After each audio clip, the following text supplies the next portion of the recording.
Good afternoon. We are here with Mr. Sultan.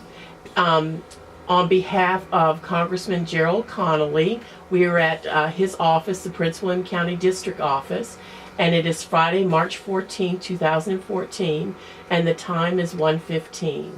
Mr. Sultan, my name is Marion Dobbins, and I'm an intern at George Mason University for the Folklore Department.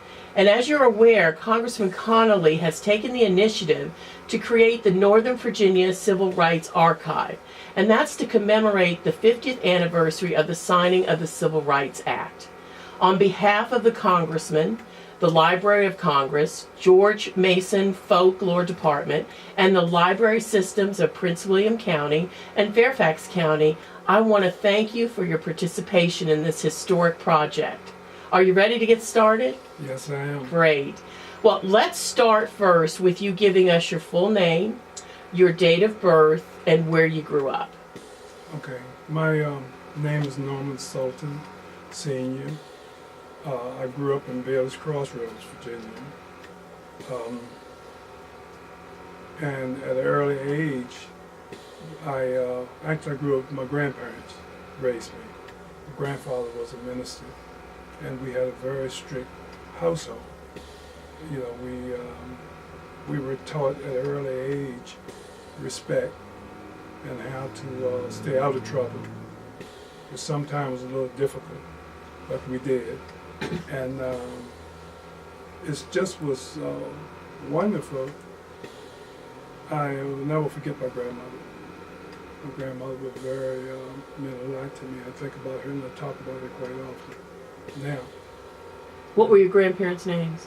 Reverend John H. Parker, and my grandmother's name was Bessie Parker. What church did you attend to? Clark's Chapter Baptist down. It's in the back of Springfield, somewhere there. And where exactly in Bailey's Crossroads did you grow up? Okay, I grew up off of Reservoir Heights Avenue. That was, you come down Lacey Lane, and actually it was at the end of the road. You come down Lacey Lane and made a right turn and go down, made a right turn, and I was next to the last house at the end of the road for a long time. When I left there in 55, it still was a dead end. So what was your father's occupation and your mother and your grandparents? Okay, my grandmother worked in the government. Well, my grandmother worked for when they built the Pentagon. She worked there as a domestic at night, and my grandfather also worked there.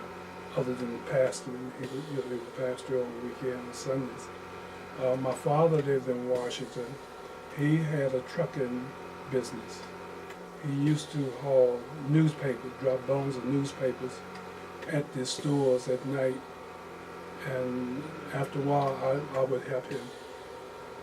So was the Pentagon segregated when your grandparents were working there? Could they eat in the lunchrooms or? Well, I don't know because they worked at night. Okay. See, they worked at night. Okay. So there wasn't any place for them to. Right. Yeah. Okay. I know that they carried their lunch. Okay. Were they landowners in Bailey's Crossroads? Yes. Tell us a little bit about your living conditions. Okay, when we lived in, my grandfather built a house. It was constructed cinder block, and it was a two-story house. And we didn't have indoor plumbing, but it was comfortable, and they were very proud of it. And of course, being young, I didn't know any better. You know, I didn't know any different, but I was happy. What was the neighborhood like? Was it segregated? No, it was all, yes, there were only all blacks in the neighborhood. And some of the people that lived on the street, most of them are dead now, but I know some of the young ones, and we still talk. What are some of their names?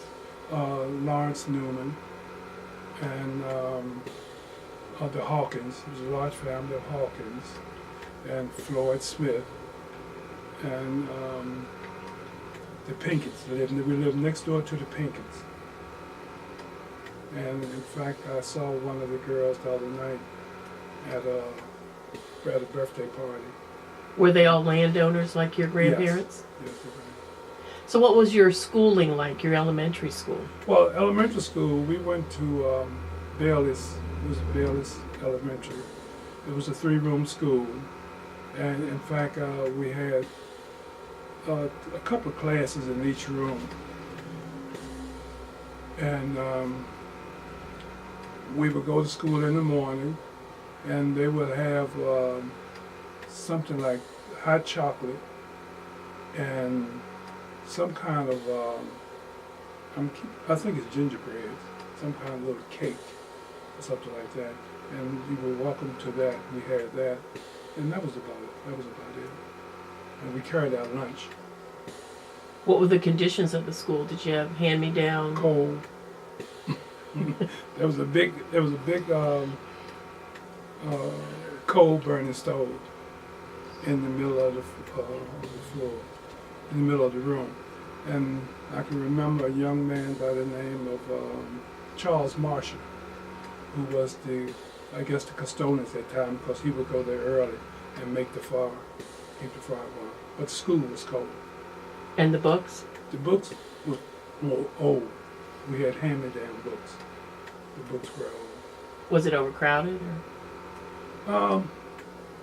No, no, it wasn't overcrowded.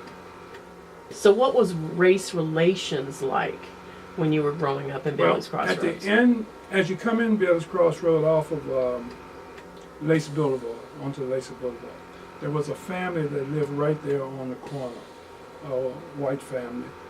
And it seemed as if as I remember, they weren't in much better shape than the rest of us back there.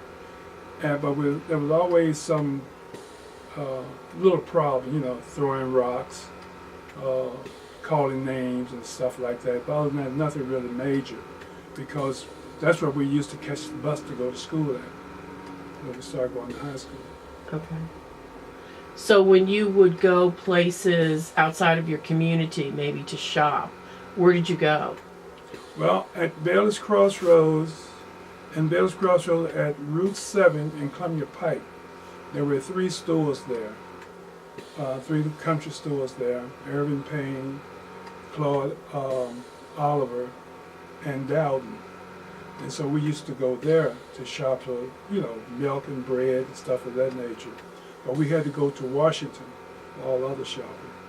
So what happened when you went into Washington? Well, my grandfather had a car, and we would drive into Washington usually on Saturday, and we would get on the streetcar, and my grandmother would get on the streetcar, and we would go around the shop for, for clothes and stuff like that, and we would stop and have lunch, which was always outside.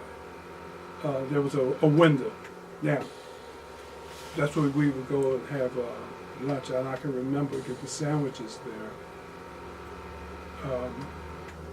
And but other than that, by being young and not really knowing, it wasn't. I know there were certain places I couldn't go.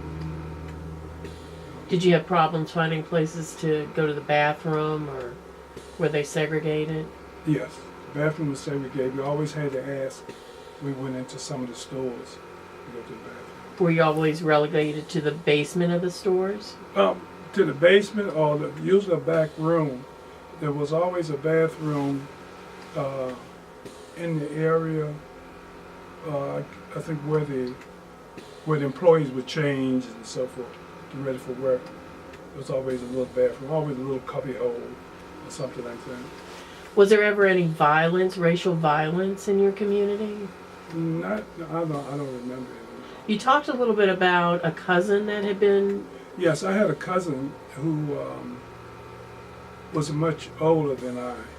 He was in high school around 1942,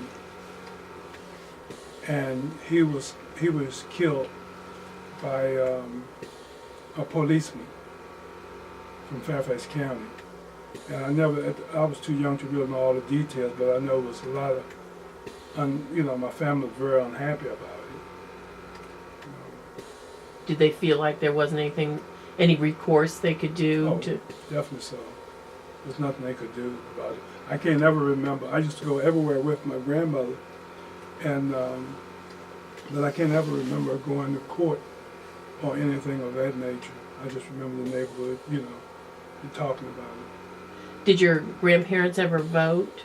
Yes. Tell me a little bit about that. Well, it was a big day. I didn't understand at that time, but when it come time to vote, it was a big day when they would get together and go vote. And there was usually my grandfather, my grandmother, and a couple of the neighbors. They would go vote. But I can remember them talking. There was a poll tax or something they had to pay. There was a poll tax they had to pay, and that's all basically I can remember. Did they ever talk about having problems with voting? Yes, I can remember them saying something about, well, they definitely had to be there at a certain time. And then there were times when they were close to vote and they couldn't vote because the polls were closed. And they were in line at the time. So did they think they just closed the polls to stop them from voting? I'm sure that's what it was. That was their understanding anyway. Mm-hmm. And did you, when you were old enough, did you register to vote? Yes. Did you have any problems? No, I never had a problem. Well, let's talk a little bit. You left elementary school, and then you started at which school? Well, when we left Bill's Crossroad, they built James Lee.